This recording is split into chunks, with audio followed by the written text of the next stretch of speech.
নাম কি মেয়ে? কল্পনা। বাপের বাড়ি? নেত্রকোনা। স্বামীর বাড়ি? শরীয়তপুর। থাকো কই? গাজীপুর। কি করো সেথা? সুই সুতা। বুঝলাম না ঠিক। গার্মেন্টস শ্রমিক। অফিস কটায়? সকাল 8টা। হলে দেরি? বলি সরি। ফেরার পালা? রাতের বেলা। বলো কি এটা? কখনো 12টা। এত দেরি? ওভারটাইম করি। ঘুমাও কখন? 2টা যখন। রান্নার সময়? যদি কবু হয়। কখন জুটে? ভোরে উঠে। এত খাটুনি? তবুও বকুনি। বকুনি কার? সুপারভাইজার। কেন বকাবকি? কাজ থাকলে বাকি। এত কড়া শাসন? চাকরিটাই এমন।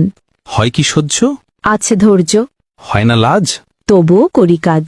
কেন শুনি? কামাতে হবে মানি। মাসিক মাইনে? তেমন পাই না। সংসার চলে? গোলে মালে। বলো এ কি? অভাবেই থাকি। অসুখ হলে কবু? কাজে যাই তবু। একদিন না গেলে? হাজিরা বোনাস জলে। রোগ যদি হয় কড়া? চাকরিটাই হাতছাড়া।